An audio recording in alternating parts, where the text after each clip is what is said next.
Bueno, buenas noches, bienvenidos a esta conferencia del licenciado Jorge Canti. En el mes de mayo, a unas pocas semanas de iniciar el aislamiento obligatorio, Jorge dio su primer charla en ASAPIA, compartiendo su experiencia reciente, como para todos, de los problemas y los interrogantes que esto nos causaba, el trabajar por la pantalla. Un momento desafiante por la necesidad de realizar cambios en el modo de trabajo y buscando dar respuesta a los traumatismos y las angustias que la amenaza de la pandemia generaba en nosotros y en nuestros pacientes. Ha pasado tiempo, un tiempo vivenciado de manera distinta, ya no marcado por los lugares a los que llegamos y de los que nos vamos, sino por las distintas actividades, la mayor parte de ellas en la pantalla.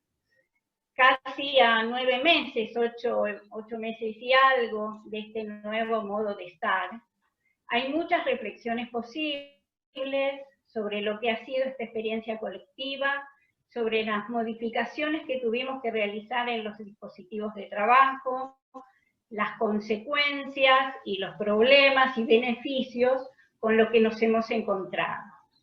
Así es que nuevamente, muy generosamente, Jorge se propone compartir su experiencia, transmitirnos lo que ha ido pensando en este tiempo y cómo piensa que están las situaciones de la clínica de la discapacidad en la actualidad y con qué perspectiva futura. Poner palabras a las vivencias, convirtiéndolas en experiencias personales y comunitarias, es un valioso aporte que el psicoanalista puede hacer, favoreciendo la elaboración desde el compromiso y la implicación con su trabajo y con los otros. Por eso le agradecemos a Jorge. Voy a presentar los datos de su currículum. El licenciado Jorge Canti es psicólogo, psicoanalista, coordinador del área de discapacidad de ASAPIA. Por si alguno no lo sabe, la ASAPIA es la Asociación Argentina de Psiquiatría y Psicología de la Infancia y la Adolescencia.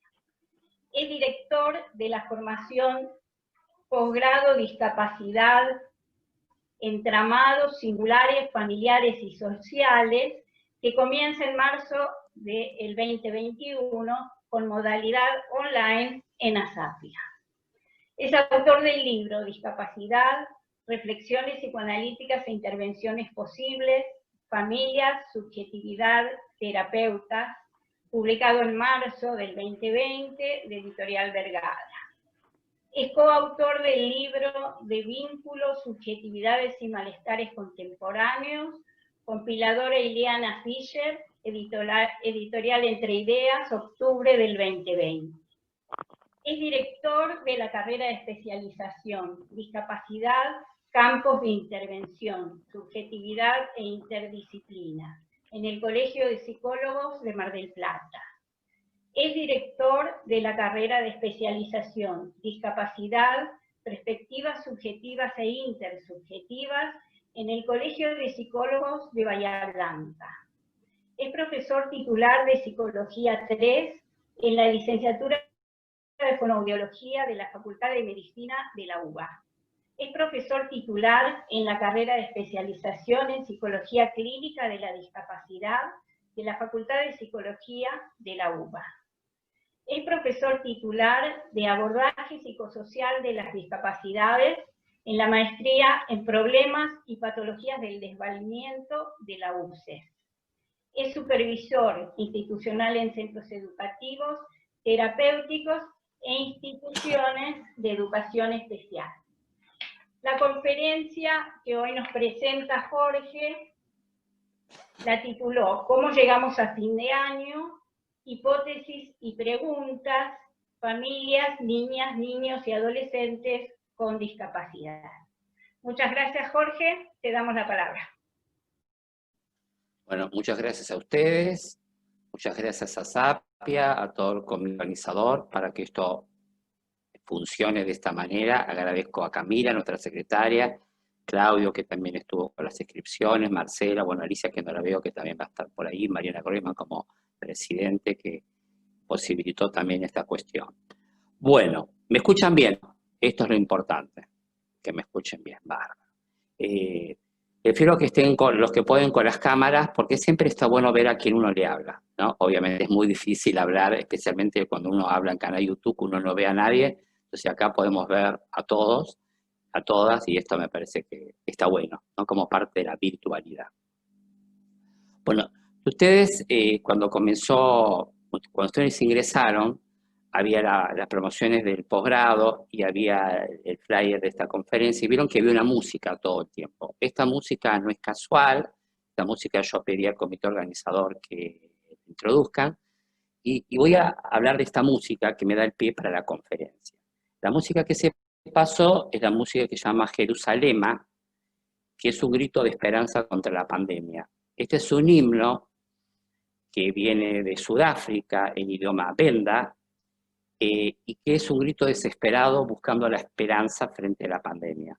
Esto es muy interesante porque más allá del TikTok, que uno puede estar o no de acuerdo, es muy interesante si uno rastrea esta música, médicos, enfermeros, sanitaristas, todo personal de los hospitales y sanatorios van bailando, ¿no? En los pasillos como una manera de lo que implica la música, ¿no? En estas cuestiones. Es algo emocionante si uno lo ve. Entonces me parecía como una cuestión simbólica poner esta música, después la búsqueda, que es muy interesante, Jerusalema, de Sudáfrica. Bien, yo busqué la traducción, porque como Venda no me daba tiempo para aprender Venda, no me daba el tiempo para hacer tantas cosas, entonces rastreé, y esta música, la letra, lo que dice brevemente es: Jerusalema es mi casa, guárdame, camino conmigo. Me parece que es muy interesante como metáfora esto de mi casa, Jerusalén es mi casa, guardame y camina conmigo, ¿no? Como tres cuestiones que vamos sirviendo, qué es estar en casa, qué es estar guardado de alguna manera y qué es caminar en conjunto, como metáfora. ¿Cómo pensar? Como bien dijo Marcela, yo di la primera conferencia en mayo acá, en el contexto de Asapia, casi al mes y pico de la pandemia, y di varias conferencias en distintos contextos, Porto Alegre, Uruguay, o en distintos lugares, también en Buenos Aires muchas, y donde no es lo mismo realmente lo que nos pasaba en abril que nos pasa ahora. Hay cuestiones que se repiten y vamos a ir pensando la temporalidad de noviembre, casi diciembre. Porque ahora creo que podemos pensar la virtualidad con esta presencialidad de a poco, de alguna manera, especialmente lo que trabajamos con niños, en relación con las escuelas, o las instituciones que están empezando a abrir de a poco, algunos terapeutas ir a los domicilios, algunos consultorios que según la necesidad del paciente se abre también, según las necesidades y las posibilidades. Entonces, de alguna manera, cómo pensar la virtualidad combinada con la presencialidad cuidadosa, pero que tiene otro efecto diferente. Cuando yo armé el título de cómo llegar a fin de año, yo recibí muchas mail, muchos WhatsApp de colegas conocidos, como cargadas en el buen sentido de la palabra, ¿no? Como llegamos, vamos a llegar, ¿no? Como generó varios disparadores. Bueno, yo tengo mi cierta provocación, me hago cargo, y a lo mejor fue el efecto que quería en el otro, en las otras colegas, ir viendo qué pasaba con esto, ¿no? En realidad, no va a haber nada de certeza, así que les digo 10 minutos en mi conferencia. Vamos a trabajar hipótesis y preguntas, obviamente, porque es muy complicado trabajar en términos de certeza. Sí, pero poder ver ciertas preguntas que pueden ser orientadoras. Muchas veces, si la pregunta está bien formulada, es una orientación hacia dónde vamos con el tema. La ponencia yo la voy a trabajar en dos cuestiones. Primero voy a hablar de las cuestiones generales, donde todos estamos involucrados, profesionales, mamá, papá, todos los que estamos profesionales de área de salud, de educación. Y después voy a hacer una cuestión específica, de acuerdo a mi campo, por supervisor, por trabajo clínico, por académico, a las cuestiones más en el entorno de la discapacidad. No por prejuicios, sino por cuestiones específicas de la clínica y de la problemática. Pero primero quiero hablar de las cuestiones generales. ¿Por qué generales? Porque la pandemia nos atraviesa a todos, ¿no? Y como tal, todos estamos involucrados. Entonces me parece que es importante ver qué nos pasa a nosotros también, y a todos los que estamos trabajando, tanto en el campo de educación, como en el cuadro clínico, y en el campo de lo social. de alguna manera. Para eso voy a trabajar 3 ejes fundamentales, o 4. El concepto de tiempo, el concepto de casa, el concepto de subjetividad y el concepto de trauma. Cuando hablamos de tiempo, y en tiempo en pandemia, se empezó a plantear claramente los tiempos superpuestos, los tiempos alterados, pero no sabemos muy bien si ese tiempo alterado del comienzo de mayo es el mismo tiempo del de noviembre. Para algunas personas, la pandemia generó un tiempo colapsado y un tiempo congelado, que no pasa. Para otros, el tiempo es tan volátil que ya estamos en diciembre, ¿no? Entonces, como siempre, es muy difícil generalizar en estos temas. Yo he visto como el tiempo se torna muy subjetivo frente a esta problemática entre lo colapsado, el tiempo actual y el tiempo de lo que impacta en estas cuestiones. Cuando hablo de la casa y el concepto casa, ya que la música me habla de mi casa, quiero comentar un concepto de Rita Segato, antropóloga, que va a decir el concepto muy interesante de casa de adentro y casa de afuera. Es decir, la sensación de la intromisión del afuera en el adentro. Nuestra casa y la casa del paciente, nuestra casa y la casa del alumno, la escuela, ¿no? El instituto de rehabilitación, todo el tiempo es la intromisión, más la velocidad con que sentimos que pasa el tiempo en tiempo. Acá hubo como mucha controversia. Yo me he encontrado con escenas que cómo manejar que el niño quería mostrar la casa y la familia no quería que el maestro vea la casa, por ejemplo, ¿no? Esta cuestión entre lo privado y lo público, que tanto se habló, pero que realmente es muy complicado para ir viendo de qué manera podemos jugar, ¿no? Entonces me parece que este es un tema fundamental. Están preguntando si las preguntas hasta el final. Yo veo que estoy dando la conferencia, estoy mirando el chat, es más fuerte que yo. Yo tengo un moderador que se va a ocupar de eso, pero ese es mi perfil. Sí. Camila está poniendo en el chat que en cuanto las preguntas le surjan, las escriben en el chat, van a ir por el chat y te las vamos a leer. Ahí está, bárbaro. Y después se van a leer en el momento. Bárbaro, 10 puntos, bien. Entonces uno podría pensar que en esta intromisión de casa de afuera y casa de adentro, hay que ver si en esta superposición de casas, qué fue pasando en cada uno de nosotros, con nuestras propias casas y contra las casas de los niños y de los adolescentes, de los adultos también. Cuando hablamos del término de subjetividad, yo quiero traer acá un concepto de Janine Puget. Janine Puget falleció hace 2 semanas. Yo tuve el lujo y el privilegio de compartir como coautor de un libro que lo compiló Liliana Fischer, ¿no? De vínculos, subjetividad y malestares contemporáneos, de Editorial Entre Idea. Y justamente ella tiene un artículo muy interesante, La letra siempre está viva, así que está con nosotros ya Puget. El título del trabajo es Elegir entre lo múltiple un desafío. Y voy a trabajar un concepto muy interesante que nos va a ayudar a pensar en estos contextos de pandemia y en aquí y ahora. Puget dice que ya no es posible hablar únicamente en singular de la subjetividad, tema que ya hace tiempo se nos va imponiendo. Ella dice que se trata de diferenciar entre los modos de producción de la subjetividad que incluyan también lo volátil y los efectos frente a lo imperceptible. Y ella traté un tema muy interesante que nos atraviesa la pandemia, que es el concepto de la subjetividad social. Me parece que es un tema muy interesante. La subjetividad social entendido por nuevas subjetividades que hay que tener en cuenta, teniendo en cuenta los fenómenos culturales actuales. Entonces, subjetividad social, cuestiones culturales actuales y la pandemia, me parece que tiene que ver con esto que estamos transitando. Como la pandemia nos atraviesa a todos y a todas, como cuestión de vulnerabilidad, puedo pensar la pandemia como trauma o como dolor, ¿no?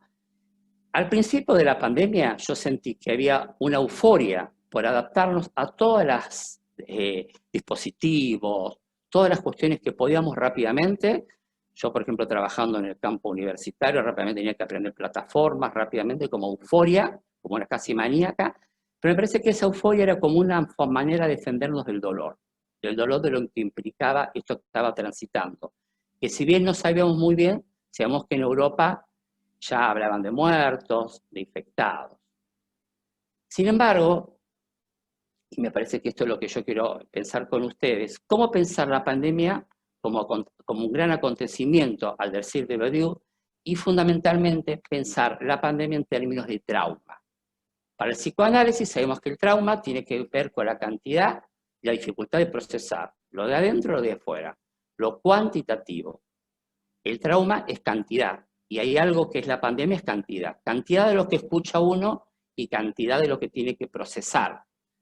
Ahora bien, el trauma se dice que borra primero toda subjetividad, nos arrasa, pero después el trauma se acomoda a la modalidad de cada uno.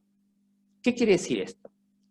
Como el trauma primero impacta por lo exacerbado, por la cantidad de estímulos de dentro y afuera, una vez que se va acomodando, va apareciendo lo que yo llamo los rasgos de personalidad de cada uno de nosotros. Entonces el trauma lo que va a hacer, una vez que se acomoda, va a potenciar los rasgos previos.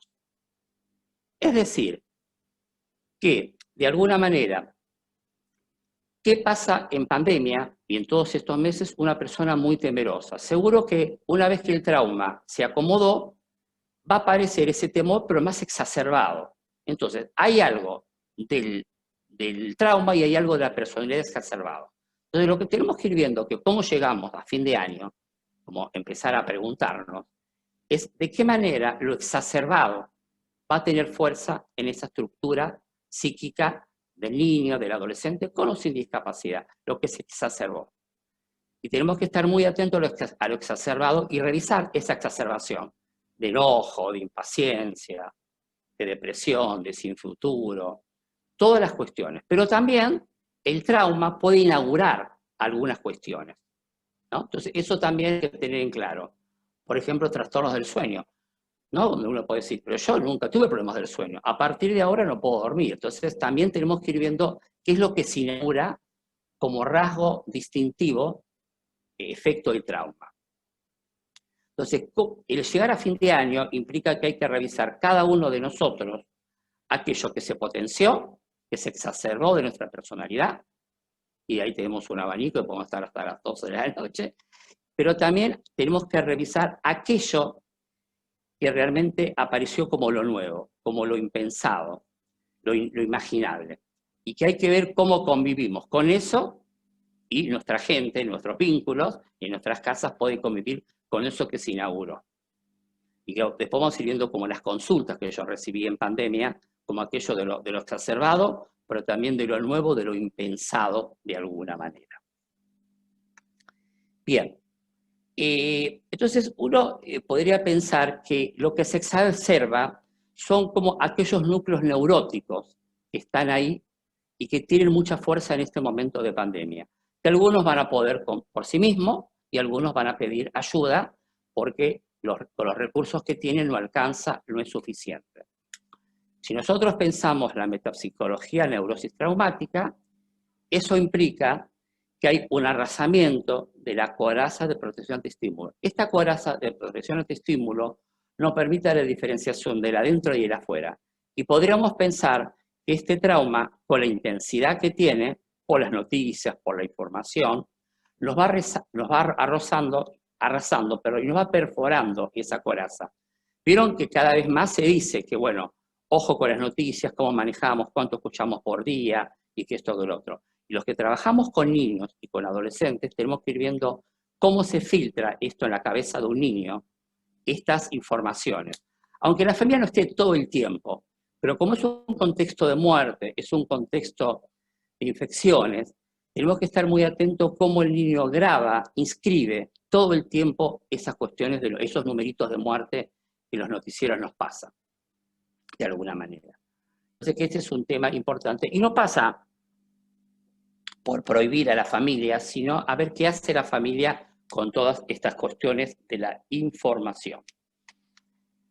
Una de las cuestiones importantes también, como una realidad intensa que estamos pasando, David Malaski, psicoanalista, mi maestro y el maestro de algunos colegas que estoy viendo acá en pantalla, nos decía que el riesgo de identificarse a una realidad frustrante, identificarnos a una realidad decepcionante. ¿Qué quiere ser una realidad decepcionante en términos de pandemia? Ahora que por ejemplo se está abriendo algunas cuestiones, la escuela, el fin de año, las vacaciones. Uno escucha, bueno, 10 personas en tu casa, tenés que ir con tantas restricciones para ir de vacaciones. Entonces, todo el tiempo la realidad nos decepciona.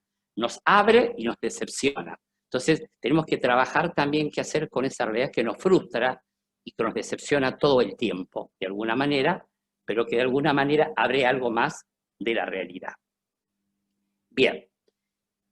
Si nosotros pensamos ahora más en el campo de los niños con discapacidad, aunque esto que voy a hablar también tiene que ver con todos los niños, más allá de la discapacidad, pero quiero focalizar, es un concepto que yo lo hablé en varias conferencias y que lo he escuchado también en otros colegas, que es el tema del duelo. La pandemia para el niño tiene que ver mucho con el duelo de la escuela, pero no el duelo de ir a aprender, sino el duelo del vínculo, ¿no? De alguna manera, ¿por qué? Porque en realidad la escuela es un lugar de encuentro con el par. Y se ha perdido jugar en la calle por medidas de seguridad, por un montón de cuestiones. Entonces, la escuela es un lugar del encuentro. En el campo de la discapacidad se complejiza mucho más porque a lo mejor es el único lugar de encuentro, porque hay una tendencia a las familias endogámicas a estar entre la escuela o el centro de día o instituto de rehabilitación. Al no estar en la escuela, el duelo es bastante fuerte en las familias o en los niños. El extrañar. Y tenemos que ir viendo qué es extrañar para un niño y un adolescente con discapacidad, el no ver al otro, ¿no? El no tener la imagen del otro. Por eso los famosos tutoriales, los chicos no se enganchaban hasta que las escuelas se pusieron a poder visualizar al compañero, a la compañera, para ir viendo que el otro no está, porque si no el otro era equivalente de muerto, desaparecido, ausente. Ahora, ¿cómo expresaba un niño con discapacidad, con trastornos neurológicos, con dificultad en la palabra, pero no con la comunicación, con esa no capacidad simbólica, el extrañar? Entonces, uno podría pensar que lo importante acá no es categorizar, no es patologizar al niño y adolescente con discapacidad, sino pensar la dimensión subjetiva. Cuando digo la dimensión subjetiva, me estoy refiriendo al posicionamiento del niño frente a esta cuestión del extrañar, de que el otro no está. Y podríamos pensar el sufrimiento psíquico, cómo un niño con discapacidad, como otros niños, expresan la ausencia, el que no está el otro. Por el pensamiento concreto, fue necesario a algunas familias llevarlos a la puerta de la escuela, aunque sea desde el coche, primero que esa escuela está. Otras escuelas hicieron un video y le mostraron la escuela por dentro, los objetos, como que de alguna manera. Y muchas veces yo me encuentro en sesión actualmente, vieron que ahora se está abriendo, pero habría que ver la especificidad en el campo de la discapacidad de las escuelas, y me dicen, Jorge, ¿qué pasó? Y me nombran el nombre de la escuela, no de la institución. Como que si yo sabía algo, ¿no? Como que, ¿qué pasó? Como que está hablando de una tía, de un familiar, ¿no? Por la impronta que implica ese lugar. Por supuesto que el duelo implica investiduras de recuerdos, pero también investiduras de esperanzas. ¿Cómo en el duelo ayudar a un niño a investir la expectativa? ¿Cómo te imaginas el encuentro? Todo el tiempo yo voy trabajando, no solamente el recuerdo de lo que hacía, sino cómo va a ser ese encuentro, para darle también al niño o al adolescente una proyección de algo, no solamente de lo que hizo, sino que en algún momento vamos a volver con todas las restricciones y con todas las cuestiones. Por ahí tenemos un gran problema, y ahí sí la especificidad de campo. Muchos niños y adolescentes con discapacidad son niños con patologías preexistentes, porque vienen de patologías respiratorias, cardíacas, neumonológicas, y como el COVID-19 es un virus respiratorio, muchos niños no pueden salir y tuvieron restricciones tempranas de no salir a la calle. Muchas familias no han renovado con los pediatras, con los médicos de seguimiento si pueden salir o no. Entonces las familias se han atrincherado en sus casas y no salen. Hay familias que desde marzo no están saliendo y por más que se abra la escuela, me dicen no vamos a ir, ¿no? Y sale la vacuna, tengo que ver, ¿no? Es complicado porque es como un desafío realmente, y no estoy yo para convencer a nadie como psicoterapeuta, pero seguir viendo qué pasa en aquellos niños y adolescentes que están encerrados en las casas en estados de terror, ¿no? Y que no se pudo reactualizar la información o a lo mejor se puede salir de una manera acotada, con todos los cuidados que implica. Entonces hay que ver, como siempre digo, caso por caso, por cada situación. También me he encontrado con adolescentes que es todo lo contrario, adolescentes que pueden salir porque no tienen patología preexistente, pero ellos no quieren salir. Y ahí no hay que pensar en forma prejuiciosa, tiene miedo a la infección, tiene miedo a enfermarse. En muchos adolescentes me encontré con escenas en su discurso, bueno, Jorge, lo que pasa es que me pueden meter preso, ¿viste que meten preso si vos no cumplís? Porque a lo mejor el niño vio, el adolescente, alguien que pasaba de una provincia a la otra, que hubo bastantes situaciones muy complicadas y dolorosas, ¿no? Y quedó. Entonces, es muy importante acompañar al niño y al adolescente a esta realidad tan frustrante. Por eso digo, no es cuestión de hablar del niño, sino hablar con el niño. Me he encontrado con muchos psicoterapeutas, profesionales y maestros que hablan mucho con los padres, que no está mal, pero hay que hablar con el niño, hay que escuchar con el niño, no hablar del niño, con el niño, con todo lo que eso implica. Me he encontrado con situaciones donde al principio los niños y adolescentes se conectaban con las pantallas y ahora se fueron cansando. Ahí hay que ver, combina también el cansancio de uno. Lo que antes parecía una adaptación, y yo diría más una sobreadaptación, nosotros los terapeutas tenemos que estar, y los maestros, porque veo ahí a Victoria, que trabaja en educación especial, yo voy mirando y saludando de paso, viendo de qué manera poder trabajar también la escena de buscar distintas adaptaciones. Es decir, de la euforia de la virtualidad, en tiempos de cansancio, en tiempos de agotamiento, tenemos que ver la creatividad de los equipos de salud y de educación para buscar distintas formas para seguir conectados con el niño y con el adolescente, porque ellos se han cansado. Y a lo mejor hay que revisar el cansancio del docente, el cansancio del terapeuta, que puede ser que el niño puede captar nuestro propio cansancio como una cuestión empática e identificatoria, aunque sea en pantalla. ¿Está claro? Y me parece que también tenemos que estar atentos de qué dispositivo. Cuando digo dispositivo, claro, no es lo mismo lo grupal que lo individual, es verdad. Pero muchas veces yo me estoy encontrando con adolescentes que tardan mucho en entrar al Zoom, me dan mucha vuelta, no están, y como no, yo no quiero avisar a los padres, etc. Entonces después le digo, mira, no hagamos más Zoom, vamos a hacer entrevistas telefónicas sin imagen, con el celular. Vos me llamás a la hora y no nos vemos. Por un rato no nos vamos a ver. Total, vos ya me conocés. Ya no, nos veíamos en consultorio, nos vimos todos 2 meses. Bueno, dale, Jorge. Y es muy interesante cómo de alguna manera esto de no estar pendiente de la imagen genera otro encuentro. Cómo trabajar el silencio. Con algunos jóvenes que podemos, no con todos podemos hacer esta cuestión. Con algunos niños, yo me he encontrado más de la cuestión de estructuras como organizaciones más autísticas y psicóticas, me encontré la dificultad de sostener también y del desgaste, entonces empecé a trabajar, bueno, yo la primera conferencia de mayo empecé a hablar de los microsesiones. Microsesiones yo llamaba a microencuentro, no hacer una sesión de 45 minutos porque era insoportable para el niño, y como tal hago sesiones fragmentadas en la semana. Pero aparte de esto, ahora estoy encontrando la modalidad de trabajar con el audio y a decir a la familia, vamos a trabajar con audio.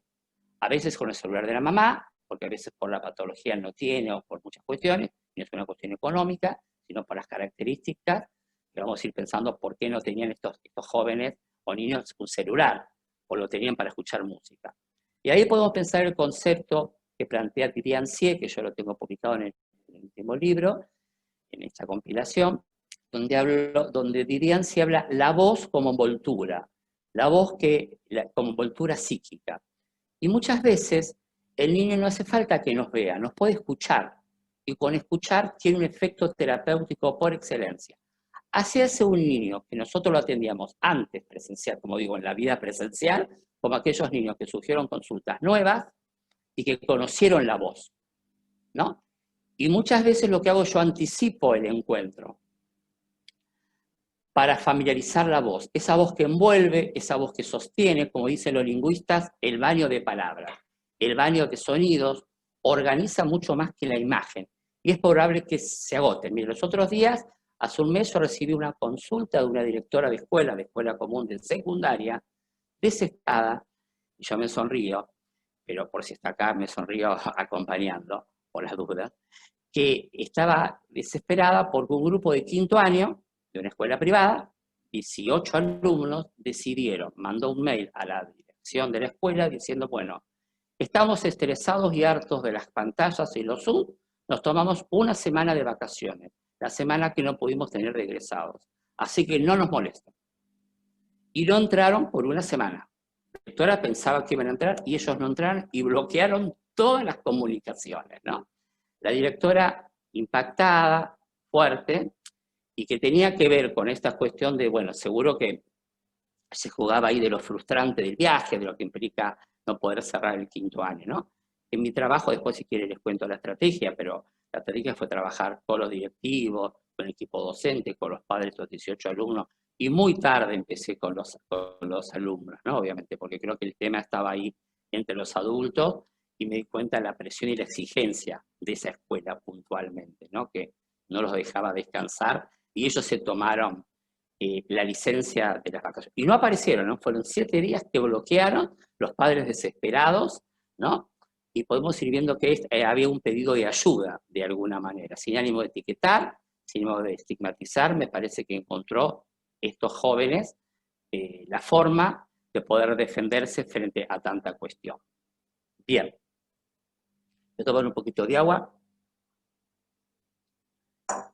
Pongo agua, porque a veces pongo coca y se creen que es vino y creen que estoy en la conferencia con vino, por eso de lo más pongo agua. Bien. Un tema interesante para revisar es el concepto de la familia como integradora y la vida y de la inclusión.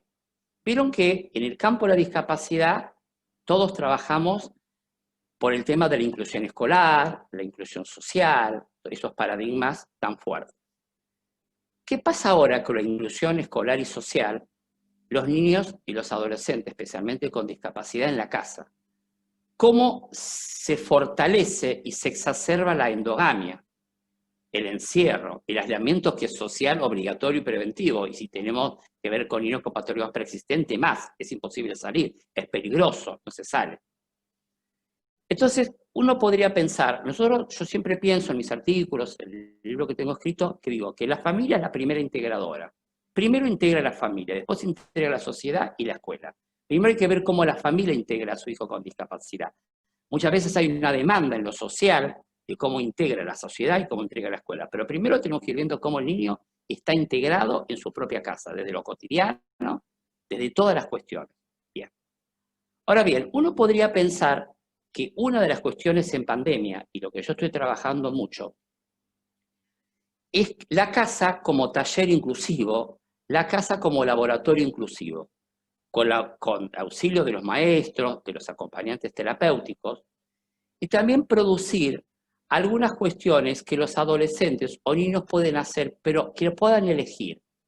Acá podemos pensar el término de la autodeterminación, de la subjetividad y del deseo, no aquella actividad que es monótona, no, porque él ayuda, él pone la mesa, él lava los platos, él lo seca, bueno, ¿cómo puede? Porque él tarda, pero que en realidad es una actividad que se convierte en monótona, en repetitiva, y no aporta para nada. La madre le puede aliviar algunos platos, que después lo tiene que volver a limpiar porque no están bien limpios, pero en realidad lo que uno tendría que pensar es cómo encontrar alguna actividad inclusiva dentro de la casa que fomente autovalimiento, autodeterminación y que sea elegido por el propio joven. Y ahí sería inaugurar.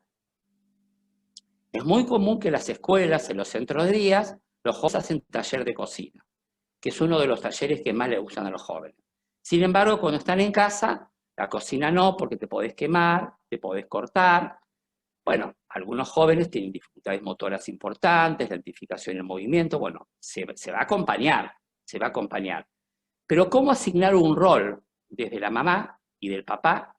Y cómo estar ahí haciendo actividades que tienen que ver con el disfrute o con cosas en la casa. Vieron que ahora en pandemia muchos hemos tratado de ver si podemos pintar nuestras casas, hacer arreglos. Bueno, ¿cómo incluimos a estos niños y a estos adolescentes en cualquier lugar más allá de la discapacidad, pero los niños con discapacidad mucho más, para determinar la autoconfianza, que tan importante es en este campo? La autoconfianza y la valoración del yo pero que él elija, no darle la tarea. Él tiene que elegir. Sabemos que la elección en discapacidad es muy complejo. ¿Cómo habilitar al otro a que elija? Porque la elección es algo cotidiano, de elegir qué ropa el niño se puede poner, elegir hoy, a ver qué querés comer y juntar, o qué querés cuando vamos a hacer una compra, lo que sea. Entonces me parece que ahí es muy interesante, es muy importante, porque muchas veces si no, los roles se van rigidizando, los roles se van estereotipando, y se va haciendo una monotonía de actividad. Y esa actividad no es integradora, no es inclusiva, es un como sí. Entonces ahí tenemos que ir viendo la plasticidad familiar, el recurso familiar, para que la familia pueda dar pie a esa situación. Ahora bien,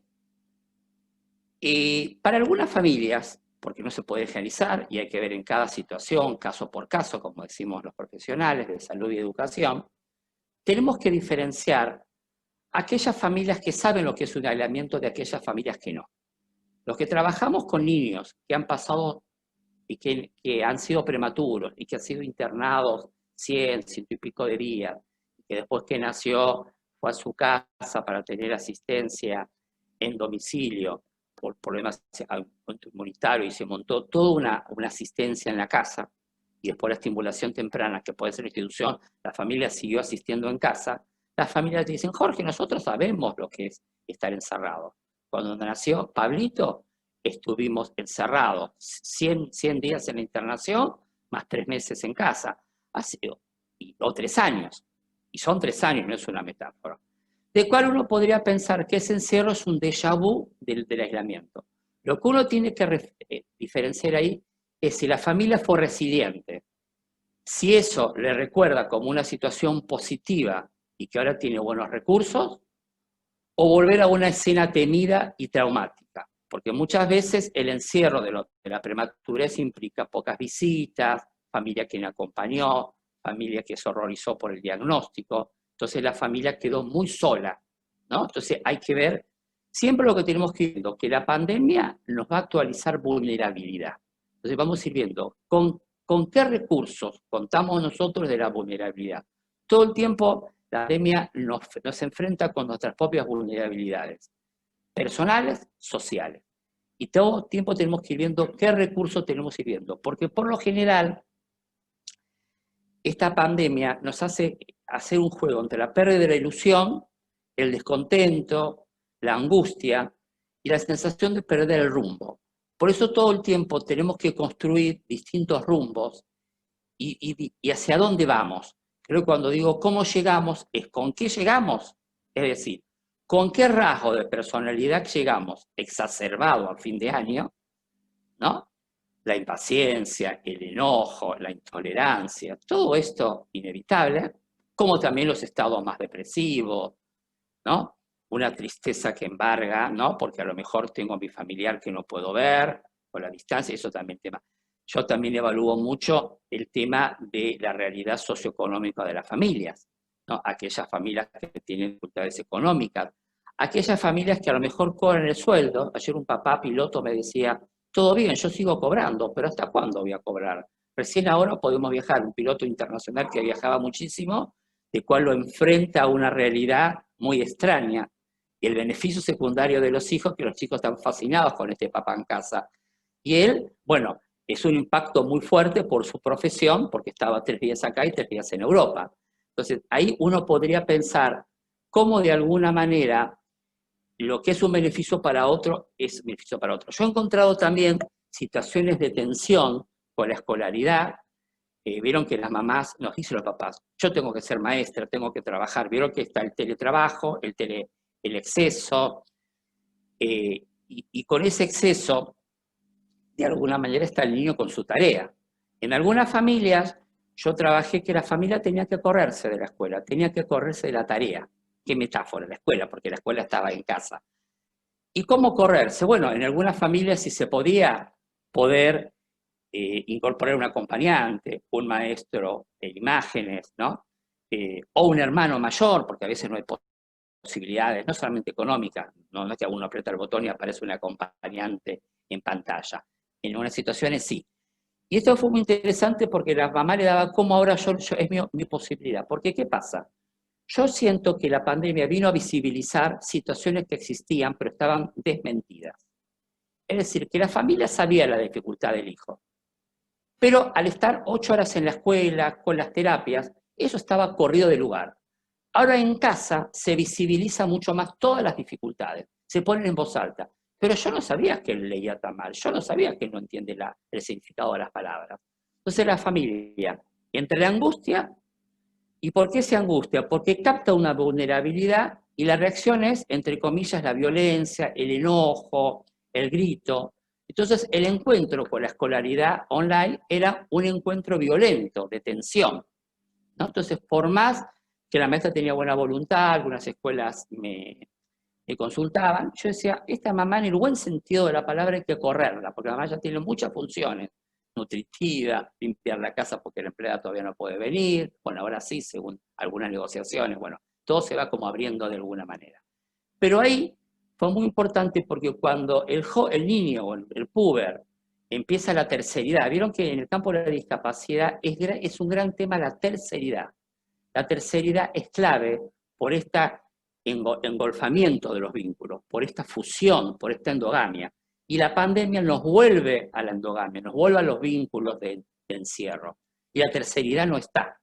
Entonces, ¿cómo será que en más de una situación prefería hasta ceder alguna sesión para que aparezca un tercero con la tarea? Porque yo no quería ponerme en ese lugar, porque si no se distorsionaban los roles. Y es impresionante cómo el joven o el adolescente se potenció con el interés y pudo recuperar tarea viejísima de muchos meses, ¿no? Y la mamá pudo disfrutar de otro encuentro, porque no era corrido del vínculo, era corrida de esa acción, que a la mamá le daba mucha culpa, o el papá, o un hermano muy colaborador, universitario, que pudo como acompañar a su hermano de alguna manera. Entonces, de alguna manera, claro, la situación implica caso por caso y en cada situación, y la necesidad de la terceridad que es tan compleja en el campo de la discapacidad y que ahora esa terceridad se borró, ¿no? Y tenemos la terceridad así. Entonces tenemos que tener cuidado ahora cuando los niños y los adolescentes, en distintos tipos de tratamientos, puede ser el fonoaudiológico, que ve acá fonoaudiólogos, psicopedagogos, también se piensan a cansar, no apurarnos a interrumpir los tratamientos. El que interrumpe el tratamiento es porque el terapeuta está agotado. Ay, qué suerte, yo también, interrumpo el tratamiento. Entonces ahí tenemos que trabajar el agotamiento del profesional, que puede ser que esté agotado y harto de pantalla, que también pasa. Entonces, ahí veo muchas cabecitas que dicen que sí, que hay una identificación masiva así. Nunca vi que me hicieron tanto así en las pantallas. Entonces, uno tendría que ir viendo qué hace con ese cansancio y cómo encontrar otros dispositivos y no apurarnos de interrumpir los vínculos, de alguna manera.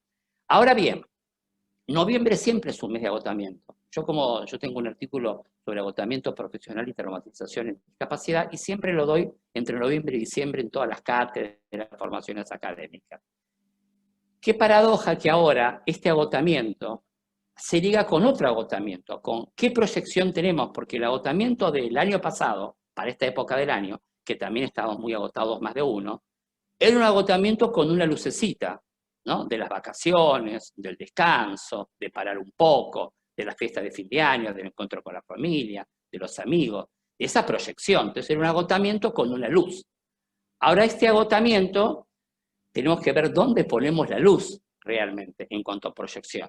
Yo como docente universitario tengo que hacer toda una proyección de un año virtual 2021, 22-21, ¿no? 2021, ya ni sé en qué año estoy, veo la temporalidad cómo juega en juego.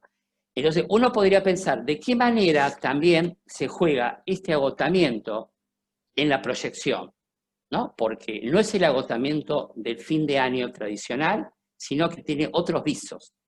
Ahora bien, la presencialidad, que está empezándose a abrir, juega alguna movilidad interesante, juega una movilidad interesante, pero eso sí, que lo que complica, de alguna manera, es ver con qué recursos nosotros tenemos para trabajar esta presencialidad, ¿no? Porque hay familias que, insisto, que no quieren, hay chicos que quieren ir, ¿no? Hay docentes que están asustados también, depende del tipo de institución, las características, ¿no? Instituciones más ventiladas, instituciones más encerradas, hay un montón de cuestiones, ¿no? Fue muy interesante, yo tengo en mi consultorio, en una planta baja, para los que tienen Facebook vieron, bueno, pero no todos somos amigos en el Facebook, yo adapté, tenía un patio y lo adapté y lo pinté para empezar a trabajar con algunas situaciones puntuales, un patio adaptado que en el consultorio no lo usaba. Entonces empecé a mandar algunas fotos a algunos familiares de pacientes y ellos querían, decían, no, no, Jorge, por ahora no, Jorge, por ahora no. Estamos cómodos. Eso también es otro fenómeno que se observa mucho, que como la familia se instaló en esta modalidad y que muchos me dicen, Jorge, nosotros a su consultorio no volvemos más, ¿eh? Todo por acá o nada, ¿no? Como esta cuestión que no hay elección, de cual uno no tiene que hacer la pulseada y tiene que decir, lo vamos acompañando y vamos viendo. El tema es rescatar la necesidad del otro, en este caso del niño, del adolescente. Yo siempre digo, bueno, cuando sea el momento vamos a preguntarle a Juan, a María, vamos a trabajarlo entre todos, con el cuidado que yo voy a tener y con este patio abierto que me facilita las medidas sanitarias, ¿no? Yo también tengo mis interrogantes, volver, no volver, yo armé el escenario, diríamos. Ahora vamos a ir viendo a mí también qué me pasa en ese encuentro. ¿Podría trabajar con el barbijo 45 minutos? Me veo sanitizando los juguetes, que trabajamos con ellos, que sanitizar los juguetes y todo que otro. La verdad que me veo poco, voy a ser muy sincero. Pero también tengo que ver la necesidad del niño y lo que el niño necesita, de alguna manera, para el encuentro.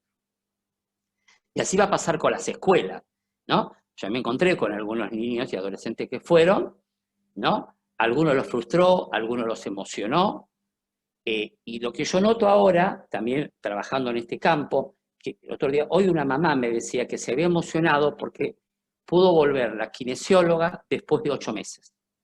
Y que cuando la recibió en la casa, tuvo tanta emoción como recibió la madre. ¿Por qué? Porque este niño estuvo 8 meses sin estimulación. Este no es un dato menor, y lo que implicó al niño también reencontrarse, la mamá estaba muy contenta entre el vínculo y la especialización, y la especialidad, pero lo que estaba contento el niño es el encuentro con el vínculo. Entonces todo el tiempo tenemos que ir viendo al rescate del vínculo.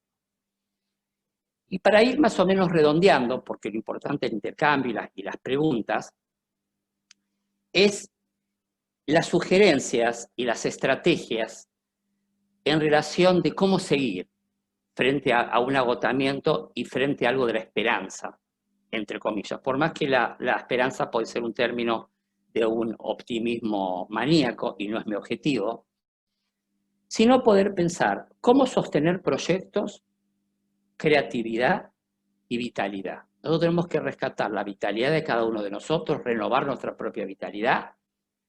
La vitalidad se renueva en red, acompañándonos unos con los otros, sostener proyectos acotados, y tenemos que construir proyectos en pandemia. En pandemia hay que animarse a construir proyectos y ayudar a las familias también a construir proyectos en el interior de la familia, el adentro. Otro día una familia me muestra su patio, muy grande, le digo, pero acá es para una parrilla. ¿Por qué no poner? A mí se me escapó porque amo el asado, ¿no? Y el papá se enganchó de una manera interesante y la otra semana me mostró la parrillita que se había comprado, ¿no? Lo que yo quiero decir con esto es cómo prestarle al otro algo de la creatividad y del proyecto acotado para revitalizarnos por la pandemia que todavía sabemos que vamos a transitar con mucho cuidado. Yo trabajo mucho con las familias y me digo a mí mismo que no es un año perdido, es un año distinto. Circula en los medios y en algunos lugares que el año está perdido. Es un gran error decir que el año está perdido, porque estamos perdidos nosotros. Si el año está perdido, estamos perdidos nosotros. Y lo que tenemos que rescatar no es estar perdidos, estar orientados. Por eso planteo la necesidad de pensar un año distinto. Es verdad que de acuerdo a la población, el año se pierde en la temporalidad. Yo no atiendo adultos mayores, pero tengo 2 pacientes que quiero mucho, que son abuelas de personas con discapacidad. Y ellas me decían de 80 a 82 años que las 2 están haciendo en cuarentena solas, pero con mucha red familiar de sostén. Y yo como terapeuta trabajando en teléfono antiguo, como digo yo, de línea, ¿no? Que es un placer porque no hacemos pantalla. Con teléfono de línea trabajamos. Que no todos tienen teléfono de línea, por lo que me enteré. Y ahí me encuentro con estas personas que me dicen de 80, 82 años, Jorge, lo que pasa es que un año son 10 años para mí. Para usted no es tanto, para mí son 10 años. Y me hizo pensar realmente que estar guardada esta señora. Ahora, esto de estar guardada, yo empecé a trabajar con los familiares de mis pacientes por una cuestión que por qué no salir con el cuidado, porque esta señora también estaba las dos atrincheradas en la casa y con un pánico a salir. Entonces, si bien había que preguntar al médico, ninguna de las dos personas tenía problema preexistente, sino la edad, y sabemos que la edad implica cuestiones de riesgo.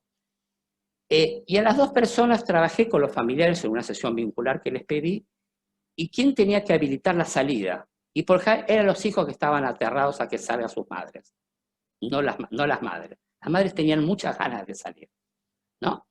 Y por supuesto con la cuestión médica, porque yo soy psicoanalista y no quiero cometer ninguna cuestión complicada de funciones. Y fue muy interesante cuando ambas abuelas, muy queridas por mí, se animaron a salir un rato con alguien, ¿no? Con la distancia, me mandaron el video, la niñeta con música, fue muy emocionante y parecía que ese proyecto era una cuestión muy fuerte y yo sentía que había muchas cuestiones muy complicadas de trabajar con ellas por teléfono porque era una cuestión donde no había algo que la realidad no existía, la realidad estaba anulada, estaba clausurada. Lo tenemos que revisar en aquellos grupos todo con el cuidado y con la cuestión y con los excesos que no tienen que haber. Por lo cual uno podría pensar, si es un año que no es perdido, sino es un año distinto, tenemos que rescatar lo distinto. ¿Y cuál es el beneficio? Aunque pueda parecer de mal gusto, yo trato de pensar los beneficios de la pandemia. Y eso también nos ayuda a revisar. Un beneficio que podemos estar todos juntos acá, que hay colegas de Chile, de otros lados. Bueno, la pandemia nos encontró de alguna manera, nos armó redes. También hubo muchos excluidos, que queden claros, por conectividad, y ya sabemos, eso también es una realidad decir. Pero tenemos que revisar también qué nos deja la pandemia y qué nos sigue aportando la pandemia como proyecto, porque tenemos que seguir transitando las cuestiones. Y por último, quiero cerrar con una frase de Bion, psicoanalista, que en mi libro sobre discapacidad comento, que digo que cuando algo es caótico, es muy importante cambiar las perspectivas para que eso que es caótico se vuelva elocuente y evitar la monotonía. Lo que nosotros tenemos que trabajar todo el tiempo en esta pandemia es cambiar de perspectiva, todo el tiempo las perspectivas. Es como cuando miramos un cuadro. El cuadro miramos siempre lo mismo. Si cambiamos de perspectiva, vamos a ver algo que es diferente, ni mejor ni peor. El cambio de perspectiva es que los hace transitar. Bueno, muchísimas gracias y ahora vamos a ver con el tiempo de las preguntas. Son 9:05. La moderadora no me dijo nada, así que o no se anima conmigo, que puede ser, no, nos queremos mucho, nos conocemos de mucho tiempo, o respetó el timing. Así que bueno, Alicia Leone, no sé si estás por ahí con las preguntas, o si no Mariana, porque hay muchas preguntas. Y estaba viendo que al final aparecieron dos más largas, ahora la voy a mirar, pero de las primeras hay un comentario sobre el horror de las instituciones ante los adolescentes que eligieron, en los que se tomaron una semana así de vacaciones, ¿no? Que decidieron ellos. Y también una pregunta sería sobre cómo ves la desmentida como un modo defensivo, que creo se refiere a, bueno, la utilidad o no de la desmentida, o dependerá de la situación. Te paso estas dos y después te paso más. Bien, sí, el horror de los jóvenes de que se tomaron las vacaciones me parece que fue la única manera de pedir ayuda, porque era una escuela que no había mucho lugar para la escucha, me da la sensación. Por eso después pidió una supervisión, que más que un supervisor, yo decía, director, usted está buscando un bombero para ver qué hacer, ¿no? Porque había que pagar semejante incendio. De cual me parece que lo tomamos como una cuestión de comunicación y también como expresión del sufrimiento. Con respecto a la desmentida, nosotros sabemos muy bien que hay dos tipos de desmentidas. Desmentida funcional, al servicio del yo, y desmentida patológica, y que está más lado de la pulsión de muerte. La desmentida funcional es la que nos permite ahora estar produciendo, encontrándonos, enriqueciéndonos, sin pensar en la pandemia, pero hablando de la pandemia. Esa desmentida funcional está más de la pulsión de vida, de los proyectos, y que abre un futuro. Bueno, ¿cómo vamos a hacer en el verano? ¿Cómo vamos a hacer el año que viene? Etcétera, etcétera. La desmentida patológica es una desmentida que borra la realidad, pero una parte del yo sabe que eso existe. Es una desmentida de la pulsión de muerte, y donde realmente es un narcisismo que no quiere enterarse de la realidad, pero a la vez la sabe, ¿no? Entonces, lo famoso, que todo el tiempo vamos viendo, ¿no? Fin de semana, ¿no? En quintas 250 personas, ¿no? Sin barbijo, ¿no? Bueno, que es la población, porque los adolescentes y los jóvenes son los que más sufren la pandemia, podríamos pensar, ¿no? Ahora no en términos de la discapacidad, sino el joven, porque el joven tiene que ver con el afuera, con el cuerpo erógeno, con la salida, con los vínculos, ¿no? Estos días en una conferencia de Perú decían, no, de FLAPSIP, decían, ¿qué es un beso en pandemia de los adolescentes, ¿no? Con toda la complejidad que implica, ¿no? Besarse por primera vez, etc. Entonces, de alguna manera, eso es una desmentida muy fuerte, patológica, con riesgo, porque está muy en juego la pulsión de muerte. Sí, Alicia. Sí.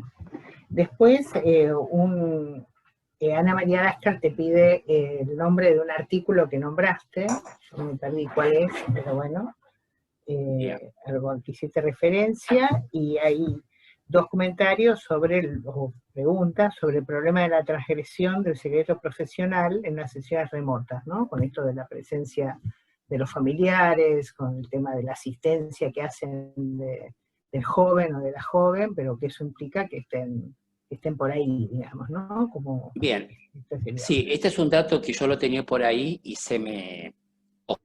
darlo, pero viene bien la pregunta de la transgresión. ¿Y qué fui observando de marzo a noviembre? Podemos hacer una historicidad. Aquellas familias que, acuérdense que por el tipo de clínica que yo hago, es una clínica que necesita el sostén, ¿no? Que a lo mejor que el adulto le ponga el Zoom, la computadora, el niño con parálisis cerebral, con espina bífida, y en otros no, prosiguiendo esta cuestión. Y la familia que podía confiar que ese joven no iba a revolear el celular, la computadora, como que ha pasado, ¿no? Entonces me decía, 2 meses me quedé, tuve que comprar 2 computadoras, o mandé a reparación, no es negocio, me decía el papá. Entonces, bueno, trabajamos esta cuestión de la confianza. Yo noté que las familias muy colaboradoras se retiraban, ¿no?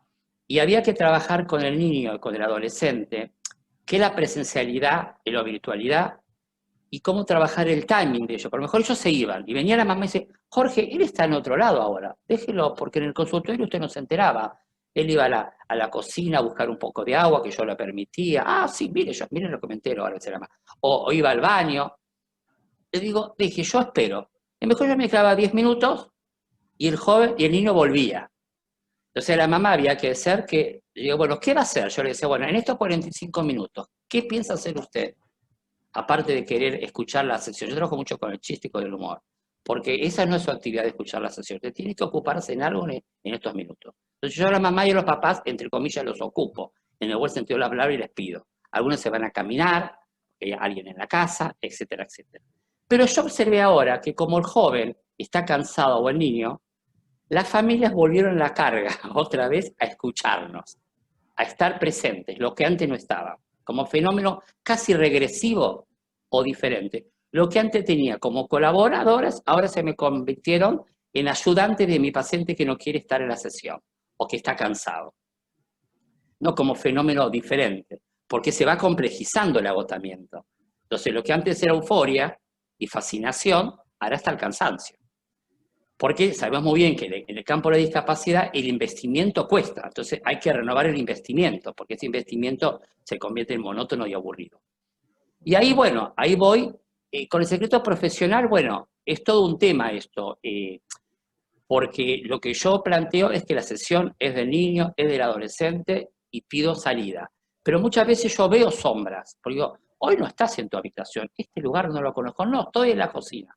Sabemos que la cocina es un lugar de tránsito por excelencia. No, pero yo no escucho, me dice la mamá. ¿Cómo no escucho? Bueno, entonces a través del chiste voy tratando de ir viendo de qué manera aparece. Pero a veces se convierte en las sesiones como, como el encuadre que se rompe. Los otros días me pasó algo entre cómico y medio extraño. Yo cuando es la hora, quizás porque tengo muy seguido y por esta cuestión, yo empiezo a avisar. Bueno, ya tenemos que entrar a la sesión, ¿dónde estás? No sé si lo empiezo a perseguir, pero lo empiezo a buscar porque después, por la temporalidad que tienen estos jóvenes, en especial, algunos no manejan bien el tiempo. Como pasaba en consultorio, que a lo mejor me tocaban media hora antes de la sesión y yo lo dejaba entrar y que espere, porque si no, se le decía falta media hora, después volvían una hora más tarde. Entonces, el otro día estaba esta joven con retraso mental de 20 y pico de años que no estaba en la sesión. Y de golpe abre el celular y dice, sí, empezá. Era la mamá que estaba manejando y la chica dice, no, lo que pasa es que nos atrasamos en Coto haciendo compra, pero yo le dije, empezá la terapia así vamos ganando tiempo. Oh. Yo le dije, bueno, era tan obvio esto de alguna manera, ¿no? El encuadre, esta cuestión de terapia, porque el riesgo es que en virtualidad se pase de la escena de la terapéutica a un encuentro social, porque parece que está hablando con el tío, con un amigo de la familia, con el padrino, no con un terapeuta, ¿no? Dice, yo manejo, decía la mamá. Y bueno, vamos a hacer lo siguiente. ¿Están muy lejos? No, 5 minutos. Bueno, entonces cierra el celular cuando llegue. Te lavaste, higienizás todo lo que necesitas, depende de cuánto tiempo necesitas, y nos encontramos en tu habitación como hacemos siempre. Pero así no. Y ahí marqué como un límite y como una cuestión fuerte, porque si no, inauguramos de lo terapéutico a lo social, ¿no? Como que estamos charlando. A lo mejor en otras estructuras psíquicas esto no pasa, pero acá en las endogamias y en las fusiones está todo indiscriminado. Entonces después la madre me dice, parece que usted se enojó, yo no. Claro, vas a saber cómo puse ese límite, puede ser que me haya enojado. Más que me molestó, pero me parecía que si hacemos la sesión en el coche manejando, una cosa es que el paciente hace una sesión en el coche porque no tiene privacidad en la casa, que con algunos adultos tenemos sesión en el auto, y otra cosa es la mamá manejando y ella charlando como que uno no charla con el analista, conversa y trabaja otras cuestiones, ¿no? Bien, no sé si había otra pregunta por ahí o me perdí. Bueno, lo que me orientaron así respecto a cuál era el artículo, el de Janine Puget. Si puedes nombrar cuál es ese artículo que sí. Aludiste. Es el libro de vínculos, subjetividades y malestares contemporáneos, que lo puedo mostrar acá, no sé si se ve. Y ahí está el artículo de Janine Puget, y también hay un artículo mío sobre niños en patologías graves y en pantalla. Editorial Entre Ideas, es un libro nuevo que salió en octubre. Bien, hay un comentario de Susana Muñoz, respecto a que ella estaba pensando la posibilidad de encuentros, hacer algún encuentro al aire libre, en lugar público, como una manera de bueno, capaz de no pasar el año sin haberse visto, y lo uno con otro, que hay un comentario también en relación a la teleasistencia como un fenómeno sincrónico y asincrónico, ¿no? Que permite cierta flexibilidad de los dispositivos, y aluden también a que, en opinión de la interviniente, ha habido capaz un exceso de propuestas audiovisuales, quizás por el mismo cansancio del terapeuta, ¿no? Sí. Lo de Susana es interesante, no sé si Susana lo pensás uno a uno, ¿no? No en grupo, o trabajas individual, sino que ella es psicopedagoga que pertenece al equipo acá de discapacidad de Sapia, el uno a uno, que es una opción importante. Ahí hay que chequear a las familias también, porque hay familias que están muy asustadas con las plazas ahora, lo que antes no. Habría que ver qué fue pasando en cada situación. Y con respecto del encuadre, sí, lo visual fue como un gran desgaste y tenemos que repensar, insisto, distintos dispositivos, de los pocos que hay, pero encontrarnos con otra cuestión para ir viendo. Incluso a veces me he encontrado, según las características de la casa, así que se necesita la privacidad, en algunas casas la privacidad de un patio, de un balcón, como sacar de un lugar e ir a otro, de alguna manera por la rigidez que implica, ¿no? De alguna manera. Hay algunos niños que usan casi toda la casa y van, digamos, y yo voy, y están con celular, y yo voy como también haciendo tumbos, porque van de acá para allá, saltan, y yo le digo, le digo un chiste, pará que soy un señor mayor, no puede hacer tanto así con el celular. Entonces ellos paran, ¿no? Que es lo que hacía también en sesión, pasaba mucho esto de niños más hiperactivos, ¿no? O sea, niños sin freno, de alguna manera. Pero el encuadre hay que volver a revisarlo todo el tiempo, y el encuadre escolar también, si podemos permitirnos hablar de encuadre escolar o del contexto institucional, también, trabajando y asesorando a instituciones ya del lugar de supervisor, por un lado me traen, desde el punto de vista asistencial, que muchos lugares han tenido más asistencia este año que el año pasado, que en forma virtual las instituciones no tuvieron tantas ausencias. Los pacientes vienen, porque no hay problemas ni por el transporte, si llueve, frío. Todo tipo de instituciones de rehabilitación tuvieron el beneficio de tener asistencia casi perfecta todo el año. Pero en el trabajo grupal, es donde más se observa el agotamiento. Ahí es donde más se observa el agotamiento y donde no todos entran, no todos ingresan, y hay que pesquisar en el 1 a 1. Sí, dale, Susana. Sí, hay las últimas intervenciones, yo diría, unas que son articulables, que habla de la necesidad de contener a los niños, se insiste sobre el tema del encuadre, y elegir entre lo múltiple, que me parece que son articulables. Y después empieza a haber muchos agradecimientos de personas que ya te tienen que retirar, ¿no? Así que después verás los agradecimientos de todos. Bien, Bárbara, sí. Y vamos a hacer un comentario de algo antes de... Igual todavía tenemos tiempo, ¿no? No se vayan. Cerrar Zoom, Camila, cerrar Zoom. Se puede como metáfora, porque tenemos un comentario y una sorpresiva de comentar también. Con respecto a lo múltiple, ya que más dijiste, perdóname, si me perdí yo. Lo múltiple contener a los niños y el encuadre. Me parece que encuadre. Contener a los niños. Claro, contener a los niños otra vez, es escuchar al niño y no solamente a los padres. Porque muchas veces puede haber una retirada del niño y nos quedamos con los papás.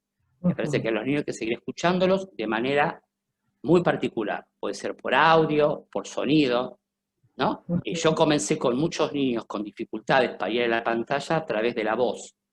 Ellos con gritos guturales, con niños autistas, con niños sin palabras, pero sí con sonidos, con gritos. Y en el grito me convocaba y yo lo convocaba, gritándonos, con el nombre, con esa musicalidad que tiene el niño autista, y ahí después fuimos a una pantalla. Pero estuvimos casi 3 meses con ese sonido y la familia iba acompañando. Y eso era parte de lo que él necesitaba, que no podíamos ir a otra cuestión, porque otras cosas habían fracasado, ¿no? Obviamente. Sí. Creo que nos han aparecido otras preguntas y comentarios sobre la generosidad de tu exposición y dónde pueden encontrar el artículo del cansancio en noviembre. Ese lo puedo encontrar en mi libro. En mi libro sobre discapacidad, familia. Mire, yo les voy a mostrar mejor, que va a ser mejor. A ver. Por acá. No sé si se ve. Si no, yo lo escribo quizás. ¿O lo escribís vos, Alicia? Más fácil. A ver, espera. Discapacidad. Sí, discapacidad. Sí. Reflexiones psicoanalíticas e intervenciones posibles.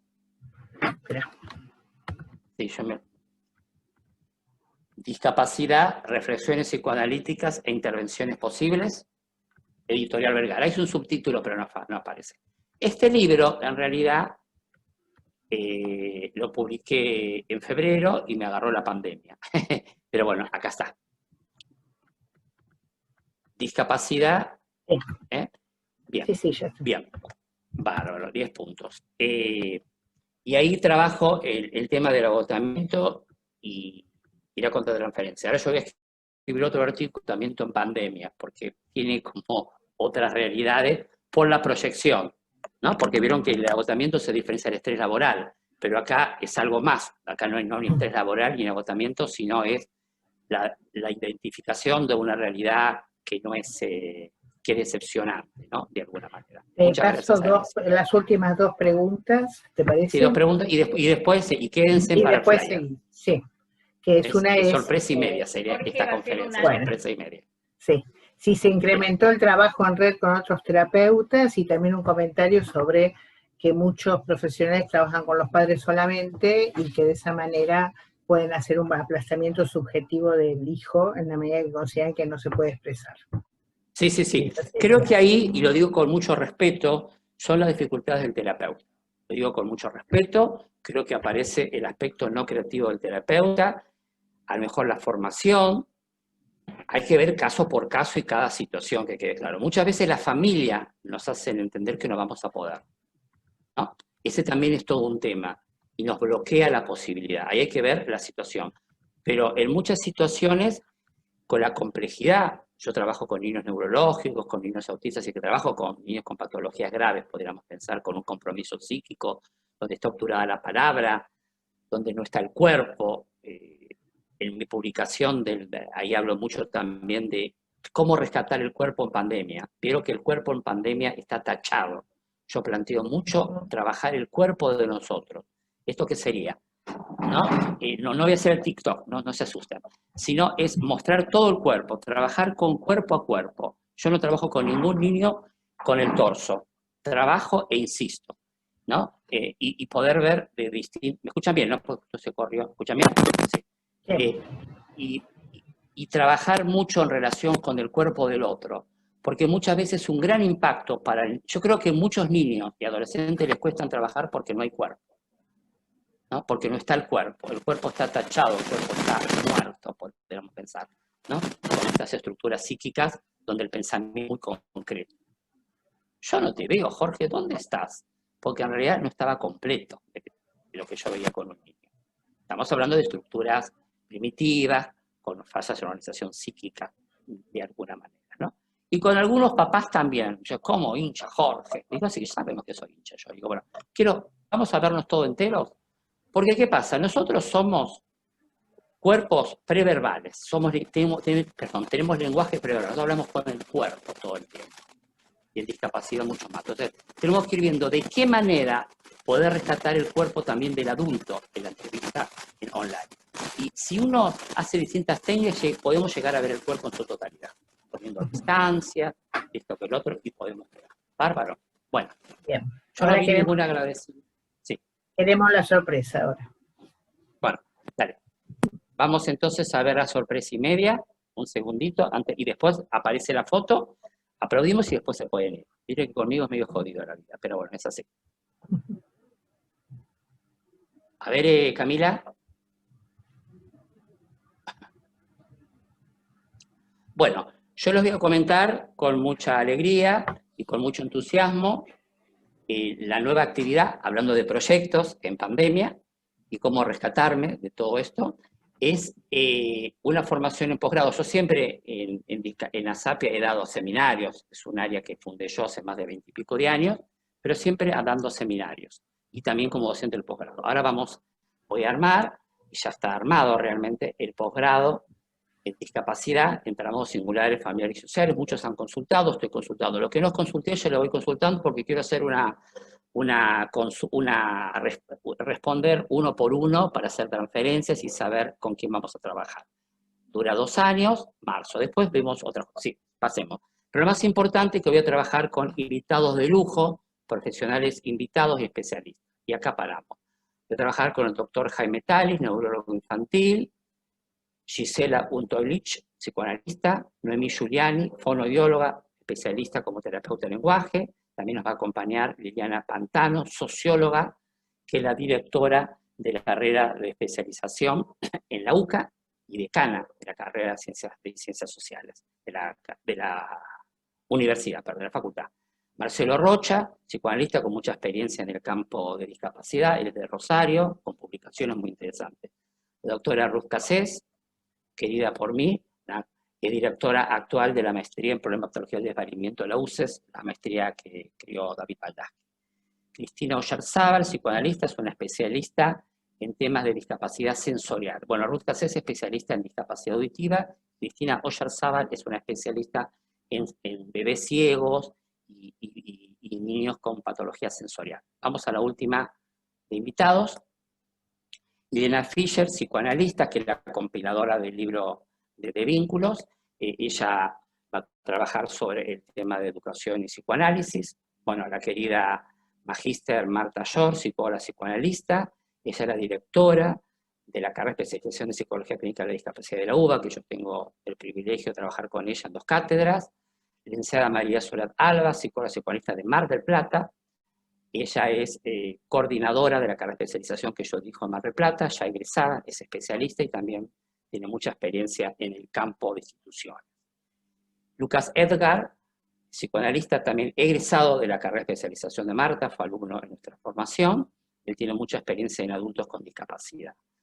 Y de Itineris de la Fundación, la licenciada Andrea Aznar, psicóloga psicoanalista, y doctor Diego Castañón, psiquiatra, que tienen mucha experiencia en el campo de autodeterminación y muchas cuestiones más que nos vamos a encontrar en un Zoom que nos debemos para dentro de unos días. Así que bueno, podemos volver entonces, esta es la sorpresa que le quería dar, con excelencias de especialistas que pudimos concretar, y bueno, vamos a hacer un trabajo seguro interesante, y más no puedo decir porque no tengo que escribir para eso. Bueno, escribir al mail de ASAPI y después me escriben a mí y no hay ningún problema. Bárbaro. Bueno, hacemos la foto final, ¿les parece? Mire qué puntualidad ortodoxa, ¿eh? 9:30, como una sesión, ya es la hora, tenemos que irnos. Bien. Les agradezco a todos y a todas realmente estar acá, la continuidad, el intercambio, las miradas. Yo paso lista siempre, así que en el Facebook voy a ver quién estuvo y quién no.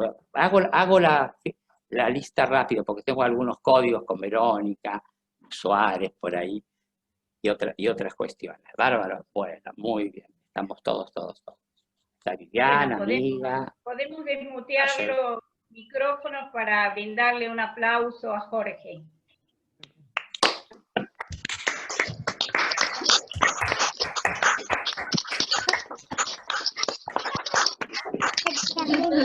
Yo brindo con ustedes y gracias. Como aprendí en mis clases de teatro a brindar así. Te brindo, Jorge, acá estoy. Bárbaro, Jorge. Magda. Muchas gracias, Jorge. Muchas gracias por esta presentación. Muchas gracias. Espectacular. Bueno, Jorge. Muchas gracias, Jorge. Buenas